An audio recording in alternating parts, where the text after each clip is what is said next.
G'day, Aussie Arcanist here. Wizardly Wanderer, Multiverse Magus, frequent flyer on the astral plane, and a true blue denizen of Down Under. I make videos about all things arcane, archaic, and artifactual. I will impart to you the lore, legends, and lessons from countless expeditions across the many worlds.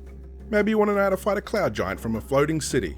Perhaps know when you're dealing with a mimic, or as the case may be for this video, surviving an encounter with the carnivorous creature consolidation, the Manticore. No worries, this Antipodean archwizard is here to help. Step into your thongs, grab a bunning snag, and crack the top of a cold one, cause we're gonna get into it.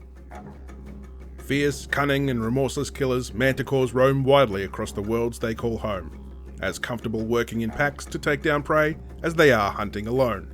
Their true origins aren't known, but the nature of their amalgamated appearance is far too diverse for a natural coalescence of features. And you certainly wouldn't confuse the beast for something else. Here's what to look for.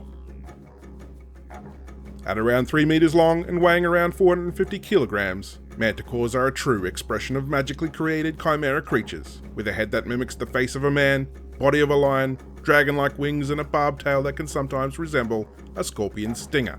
A tail that would regularly be employed in hunting and combat as a piercing weapon with a paralytic venom. Not only in close tail strikes, but from range, as they have the capability of flinging their 24 barbs one at a time over 30 meters, with excellent accuracy.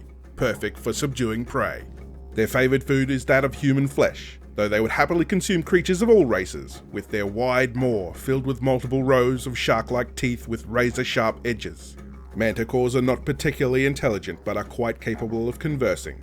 Possessed of cruel and malevolent personalities, they take great pleasure in denigrating and taunting their victims. If a Manticore sees a chance at greater gain, it will accept deals, tributes, or sacrifice in place of the meal in front of it in the moment. You may encounter Manticores serving malevolent masters or working with villainous allies, remaining loyal when treated well and fed with quality prey. Don't be surprised to see them working with hobgoblin or orc armies as rapid air support, giants as hunting companions, or guardians for some vile dungeon. If you happen upon a Manticore hunting pack, and you know you are most certainly ill-equipped for the encounter, all I can say is what I'd say to anyone who knows they're better off living to fight another day. You better run like buggery. Time to go. There isn't much to go on that would allow you to recognise their hunting grounds. They have no remarkable or unique preferences for lairs or nesting grounds, though they will obviously seek shelter that may give them easy access to the sky. So, caves with open ceilings in some sections, or in the sides of cliffs and steep mountains, or perhaps roofless ruins. Like any flying creature, they will favour high terrain and clear flight paths. Manticores compete for habitat with other creatures of similar taxonomy. Chimeras, griffins, peritons, and wyverns all have similar hunting grounds and prey preferences, so will come into conflict frequently to claim regions. Manticores willing to hunt as a pack will use their greater numbers to help secure disputed hunting grounds. Otherwise, most Manticores will move on in fear of those beings, and search for alternate territory. Most of all, Manticores fear dragons, and even with a strong pack will not dare antagonize one. At best, they may ally with a dragon if the opportunity presented itself. For most adventurers looking to take on a Manticore, you will only know it's in a particular location via rumours and scouting reports from the locals, or unfortunately from the evidence of a fresh kill. If you take on such an endeavour, here's some things you really need to know. When engaged, a Manticore will consistently open with a volley of tail spikes from an elevated position, using its wings to gain ground for an advantageous initiative. Though it's a large beast, a silent strike from above may take you by surprise. If emboldened, a Manticore will quickly try to gain ground and land, so it can use its claws and lunge for its prey with a powerful bite attack, hoping for a quick victory when confident. Your best approach, of course, is a surprise attack of your own, from good cover.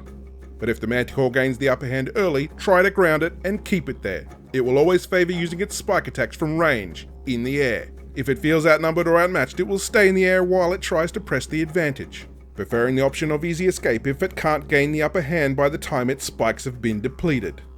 Holding spells are useful to try, but may not be a reliable means of grounding the beast, so if possible, nets and tethers are a good strategy to tangle its flight capability and remove that advantage. Consider luring it, or at the very least keeping it contained to a combat area with heavy obstructions to flight. Canopy foliage, an enclosed lair, or a dungeon structure may present themselves, so use them to funnel the creature and force it into a stand-up fight. Attacking with your own ranged options where possible is tactically sound, but keeping a good defensive position until the Manticore is forced to come in for a closer attack is way better. Using weapons with good reach and staying agile works well, but always watch for the tail strikes. A paralysed party member is one less distraction, and one more meal for the Manticore, so stay up in the fight or you'll find yourself quickly overwhelmed. Also be aware, as apex predators they have keen senses, especially vision. Their ability to see you in the dark out to 60 feet makes any low-light situation rapidly turn to their advantage. Try not to plan attacks at night, and certainly hold off on any engagement if you or your party have limited vision in dark spaces. To conclude, I would avoid the Manticore unless forced to engage.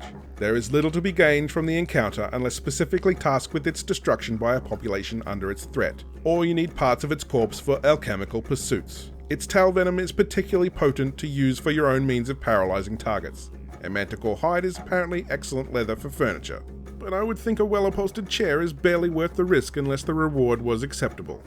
But there you have it, the Manticore, more than the sum of its parts, and certainly as dangerous. It'd be bloody amazing to make more content while I travel the multiverse. If you want to see more, please like this video, and consider subscribing. I wish you happiness and safe travels to you and yours, from me and mine.